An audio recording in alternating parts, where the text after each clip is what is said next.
Hello and welcome back to the CCENT journey with me, Ryan. And in this section we're going to pick up Access Control List, ACLs, Part 2.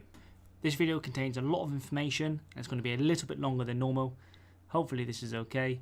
I understand that people's interest peaks off after a certain period of time, so I've tried to keep it sweet, short and simple, but unfortunately there's a lot of information to put in here. So get yourself a coffee, tea, whatever you drink, and let's get started. For those who don't know, you can contact me here on YouTube, on LinkedIn, or Twitter. So let's jump right into it. First of all, we need to talk about a few more things we need to know about Access Control List. Now in the last video, I asked that you should go off and have a look at standard and extended ACLs in more depth. And one of the key things I pointed out were the ranges. Now in Packet Tracer, if I just bring it back up on my screen here, we have a single router, and that single router is here. If we go to create an access control list, let's say a standard one, and hit question mark, you can see that I'm presented with only a single range, which is 1 to 99. Same is true with extended. It's 100 to 199. Now this is one of the ranges we need to be aware of, but I also said that there was a secondary range which is higher because ultimately they decided that 1 to 99 is not enough. Same is true with 100 to 199 for extended ACLs. So what we're going to do is jump across to an actual real Cisco and have a look at what options we have when not inside Packet Tracer. Notice we've got two ranges here. We actually have 1300 to 1999. And as for extended, we have 2000 to 2699. Now, both of these ranges do the exact same thing. It's just we can now create more extended and standard ACLs and give them numbers. So it's important that you remember those ranges because in the exam, they may ask you questions about those ranges. So that's the first thing. We talked about those ranges, we understand they're important, and we need to remember them moving forward. Next up, in the last video, we talked about an access control list is a way of doing classification. Now, something I don't think's even mentioned in the books for CCENT and CCNA, however, I could be mistaken, is you can use access control lists to actually narrow down things like a debug. So an example would be, let's say we created a standard ACL.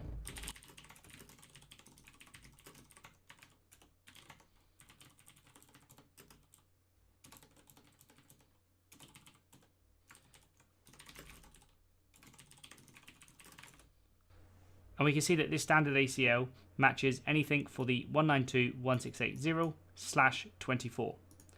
And then using this standard ACL, we can actually apply it to a debug.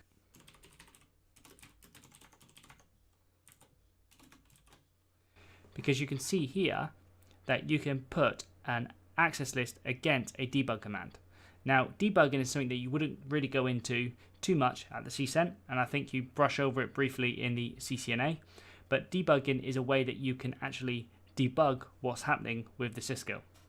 So this particular debug command, debug IP packet detail, is very intrusive and can be very dangerous to put on a production environment because you're going to see almost most of the traffic going through the Cisco. Now there are some exceptions to that because of CEF, Cisco Express Forwarding, which is you're getting to in your CCNA and CCNP, but some of the data that actually goes towards the CPU can be displayed on the output of the console or Telnet session you're connected into. But in order to narrow down what can be shown on the debug, we can create an access control list to do the classification and then put that classification on the end of a debug. So here we can say, do a debug IP packet detail, but only show me stuff that matches with this ACL. So as you can imagine, this is a very powerful tool, and a lot of networking engineers beginning in their career at the CCENT level and CCNA don't know that this is actually possible. So I thought it'd be worth 2 seconds to show you. So we've talked about how to create an access list. We've created standard and extended access list inside Packet Tracer, but we haven't actually done anything with those access control lists. Remember, we can create them globally in the config terminal, and we can just leave them sitting there in the running configuration. But they don't actually do anything unless we apply them to something. And this is where the access group and access class comes into play. We can use the access group command to apply an ACL to an interface, and we can use the access class command to apply an ACL to a VTY line. Now, we haven't gone over VTY lines, we will in a later video, so bear with me for some of the configuration steps we're going to do on this video. So here we are back in the Packet Tracer, and we're going to look at the access class and access group. So first of all, I don't have any access control lists created, so let's go ahead and create one. This is going to be a standard ACL. The access control list is going to be number 1. And we're going to create a single permit statement.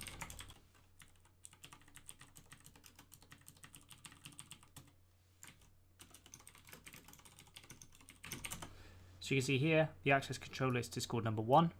And has a single sequence, or an ACE, and that ACE has sequence 10, and it's the 172.16.00, and this says octet 1, octet 2 has to match, so it has to be 172.16, but the last 2 octets could be anything. So ultimately what we're saying here is anything within the 172.16/16. So now what we need to do is apply that to something. So I'm going to enable Telnet on this router, and there's going to be a few commands that we've not talked about yet, but it will be in the upcoming videos. So just excuse me for a moment. So access group and access class. Now I've built a very basic network, and this network is going to help us demonstrate the access class. So it's important that we understand the difference between access class and access group, because if we're presented with some CLI output, we need to be able to determine what is and isn't correct. Now in this particular scenario, we're going to be looking at the access class. Now what we've done here is set up a router. The router has a link into a switch, and that link is a trunk. And then we have 2 access ports to 2 different hosts. We have one in access port 172 and one in access port 192. So VLAN 192, VLAN 172, and then both of those VLANs trunk upstream to a router. And the router's configuration is as follows. We've got 2 sub-interfaces that are part of those networks, and we also have an access control list that we just created. And this up here and this down here we've not talked about yet, but ultimately what this does is this applies a password to the box called enable secret, and it's required when you configure something like Telnet. And the Telnet configuration is done under what's called a VTY line. And you can see I've given that also a password, and I've enabled login. So what this allows you to do, or what this allows us to do I should say, is this PC here and this PC here should both be able to telnet to their default gateway and gain access to their router. So let's go and give that a try before we apply some restrictions with the access control list. So first off, let's jump into this PC and look at its configuration. You can see that I have an IP address and the default gateway of 192.168.0.10, which of course is our router. And if I telnet to that, it opens up a telnet session and asks for my password, which is simply A. I can go to enable, and now I'm in that router. And what about this guy over here? He's on the 172 network.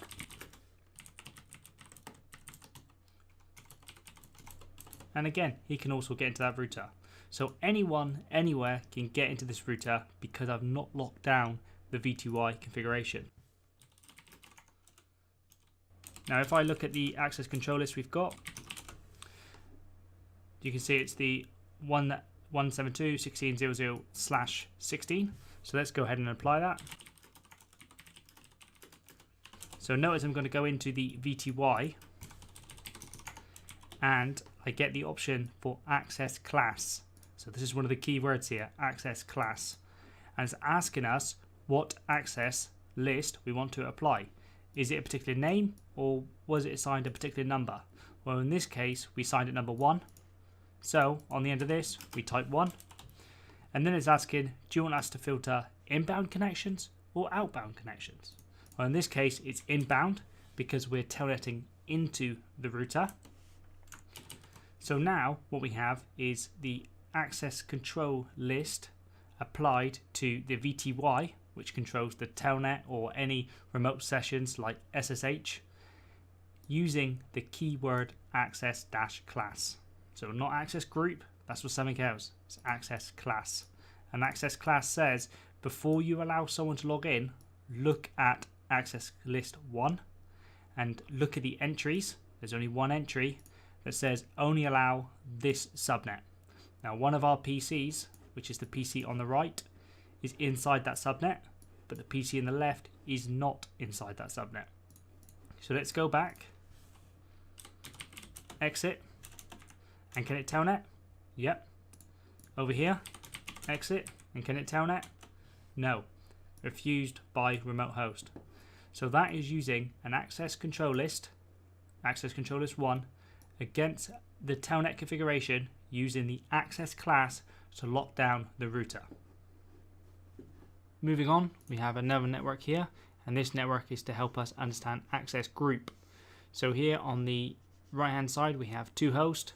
We have VLAN 100, which is the 100/100/100/24, and VLAN 200, which is this single PC, which is 200/200/200/24, and we have .1 in both of those subnets have sub interfaces, which is their default gateways on router 1.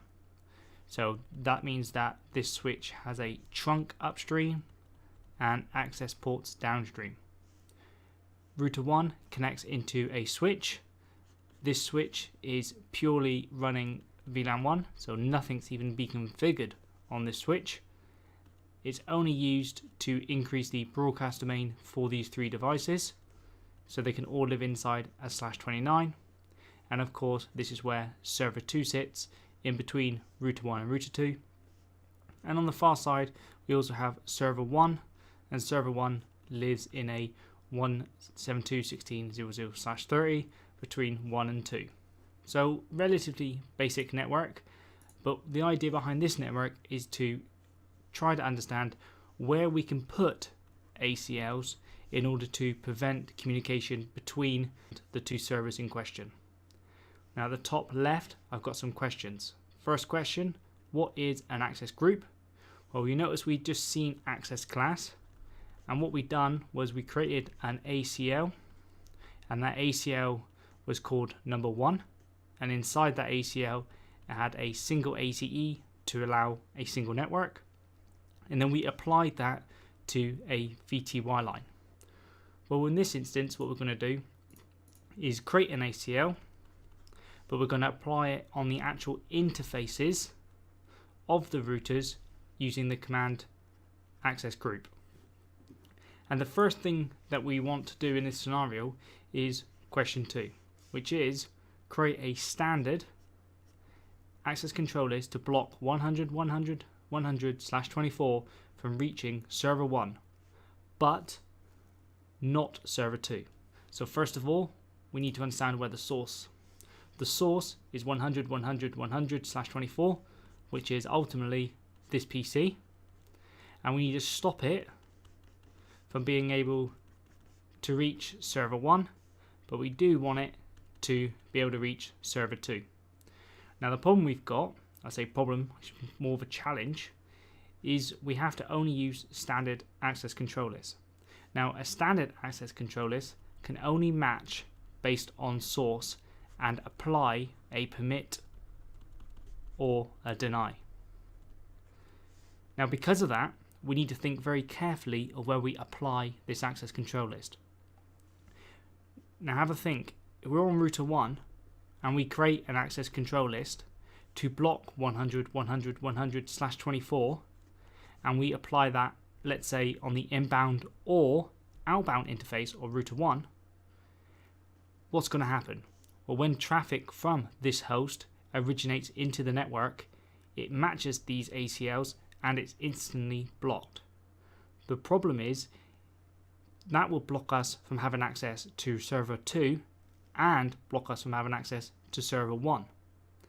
If we were to apply the same access control list but on router 2, either in this case inbound or outbound, then what would happen is traffic can flow naturally to server 2, but when it tries flowing to server 1, the access control list on router 2 prevents it from getting there. Now that might seem obvious, but the reason it's important is depending on what type of access control list we can create depends on where we should put it in the network. So a standard ACL, because it can only match on source traffic, ideally you want to put it as close to the destination as possible rather than as close to the source. Because if you put it too close to the source, like for example on router 1, it may indirectly prevent that host from reaching another server or another host in the network.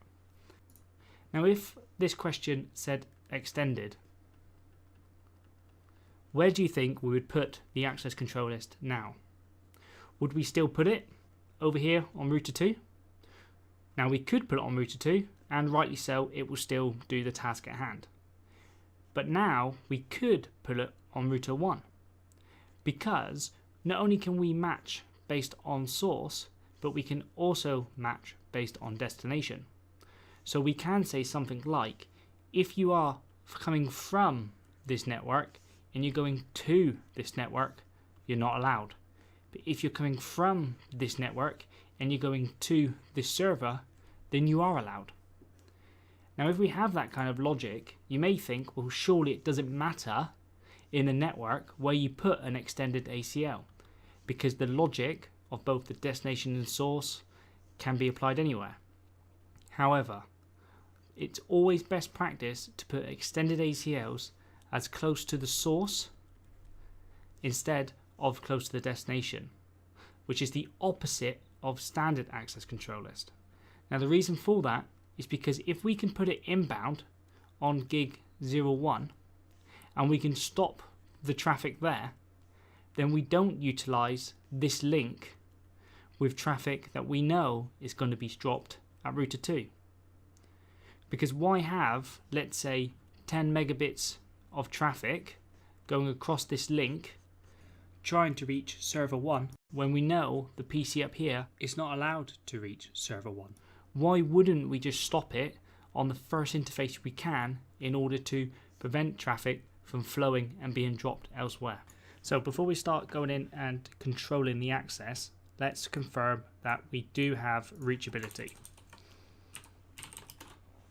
So can this host in 100, 100, 100 ping the 172.0.1 server? Sure enough, it can. Can it also ping server 2? Excellent.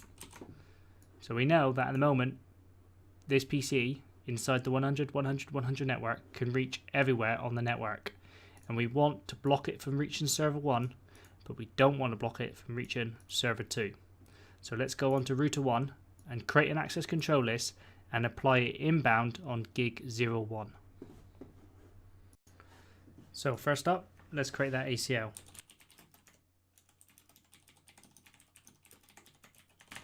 So I'm going to create an extended access control list called 101. And what we're going to do is we're going to enter some permit and deny statements. So since our task is to create a, well, we've changed our task, but let's just say it's to create an extended ACL to block 100, 100 from reaching server 1 but not server 2, but we don't have any other restrictions, what we're going to do here is create a deny statement to block the 100, 100 from reaching server 1, and then a permit statement to permit everything else. Because remember, if we don't put a permit statement at the bottom of an access control list, the implicit deny will kick in and block everything from doing, or block everyone from doing anything. So let's go ahead and say we want to deny. We want to deny IP. The source address is actually going to be an entire subnet.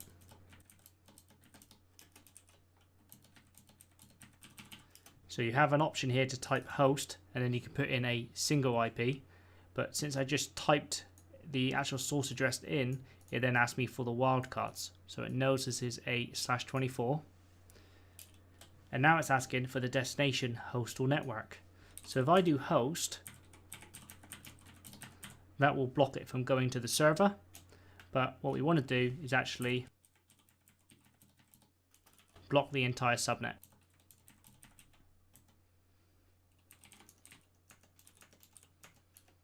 So let's have a look. So I've said there's an access control list. It's extended, and I want you to deny any IP traffic from the 100.100.100/24 network going to the 172.16/30 network. If they do not match this deny statement, then I want you to permit anything else. So what we're going to do then is we're going to apply that to an interface, and the interface we're going to apply it to is gig01. So what command do we use to do this? IP access group is asking us for the actual access. So it's 101 is the access list, and we want it to be applied to inbound packets. So that's now been applied. Let's go back to our host and see what we can ping now. So can I ping 10.0.0.3? Well, yep, I can ping that, good. Can I ping the server? Now interestingly, that works. Do you know why? It's because of the way I applied the access control list.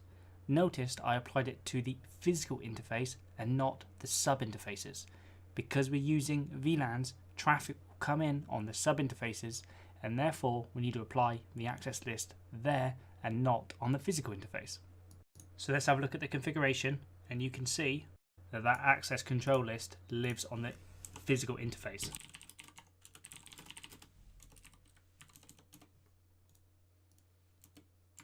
Now let's go back and do that test. There you go. You can now see I have destination host unreachable. So the pings are now starting to fail, whereas previously they were passing because it was put on the physical interface.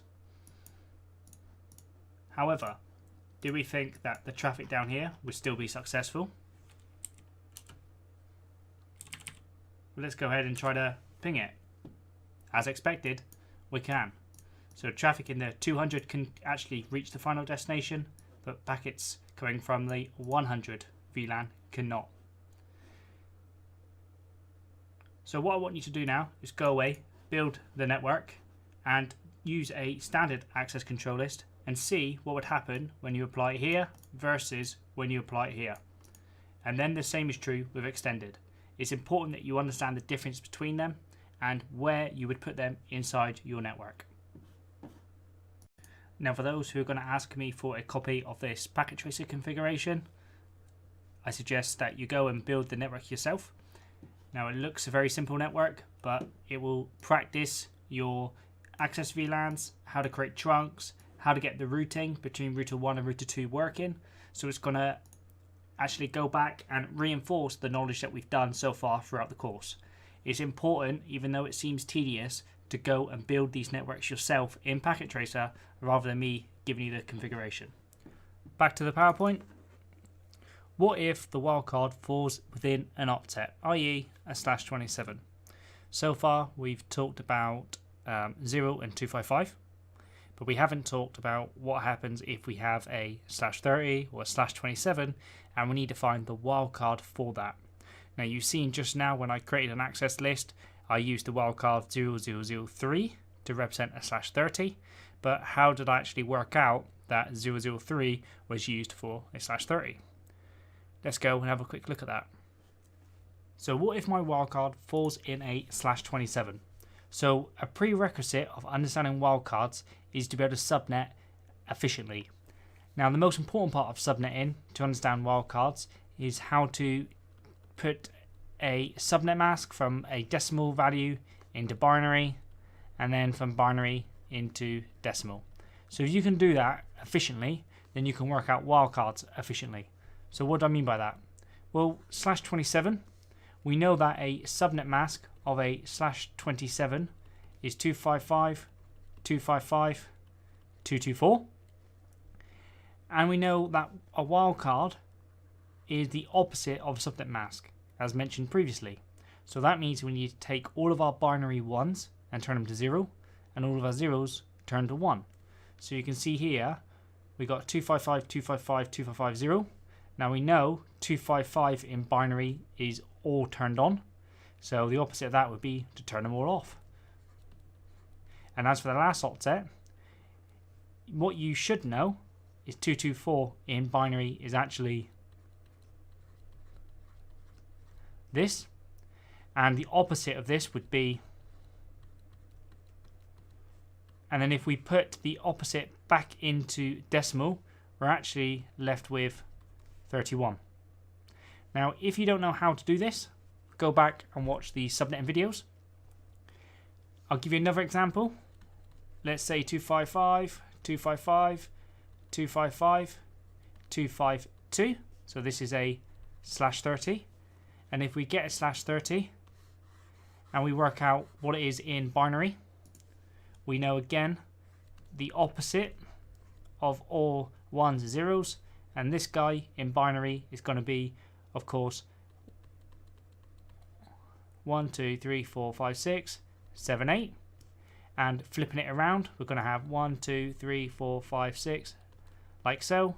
And if we pop these two bits back into decimal, we get a 3. So a /30 is a .3. So it's a tricky one, but the ultimate goal is make sure that you understand decimal to binary conversion. And you get the original subnet mask, you put it to binary, you flip the 1s to 0s and the 0s to 1, and then you convert it back. And that is how you get a wildcard to match your particular subnet. Of course, there's websites out there ready to calculate subnets and wildcards for us, but it's important that you understand how you get them in the first place, because of course in your exams you're not going to have websites. But of course it's always good to go onto these websites and make sure that you actually are calculating correctly. So you can see here, if I had a subnet mask of a 224, a /27, we can see that the last octet is 3 on, 5 off, and a wildcard is the opposite of that, 3 off, 5 on, and then we can see it's a 31. And then again, if I'd done the same but 30, let's see what we get. 003, because again in binary, a 252 is of course the last 2 bits off. So we flip it the way around, turn all the 1s to 0s and all the 0s to 1s, and then convert it back, and we end up with a 3. So wildcard masks are important, but for the CCENT, you don't really need to understand how to calculate wildcard masks for things like /30. Really, you're not going to find wildcards falling within an octet. It will be either a 0 or 255. But it's good to actually see how they're actually done here at this level to give you a feel for it. So when you move on to your ICND2 and hopefully CCNP, it's not going to be too much of a shock for you. Okay, so that's all we've got time for in this lesson. Just to wrap up what we actually did, I think we all can agree that we know what an access control list is now. It's a way to classify traffic and then enable to do something with that traffic. We've seen that we could use the access class to control on the VTY lines for things like SSH and Telnet. And we also seen that we could use the access group on an interface to apply to traffic as it flows through the router. We know that there are standard and extended, and we also know that there are named ACLs. We need to make sure that we know the ranges. Remember, there are 2 ranges for the standard, 2 ranges for the extended. Remember them. We need to make sure that we understand where you would put an ACL. So remember I said with the standard ACLs, you put it as close to the destination as possible to make sure you don't accidentally filter something else. And with an extended ACL, you put it as close to the source as possible to prevent unwanted traffic flowing through the network. We understand wildcards. Wildcards are the opposite of a subnet mask. We use wildcards because if we want to, let's say, match on a third octet, we can't do that with subnets, but you can do it with wildcards. Wildcards can be any number of ones and zeros in any order we want. Not like a subnet mask, it has to be consecutive. We said that 0 means match and 255 means don't match.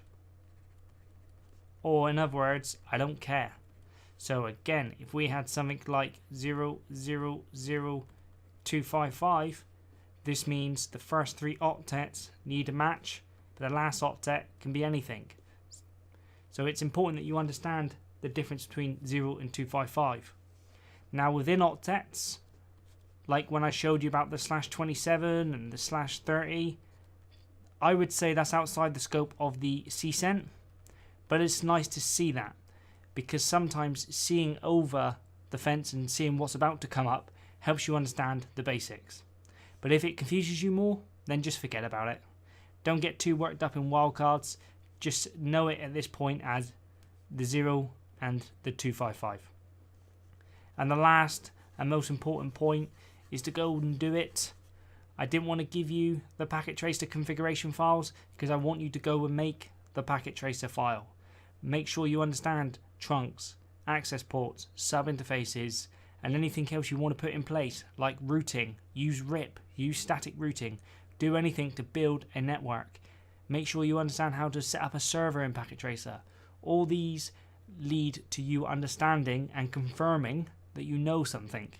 There's no point sitting here and listening to me drone on and say, oh, I know how access list works, but when push comes to shove, you can't configure it. Make sure you can configure it, because if you configure it and it does exactly what you think it does, then you must know how it works. So I hope this has been informative. I'd like to thank you for viewing, and if it has been, please do like and subscribe.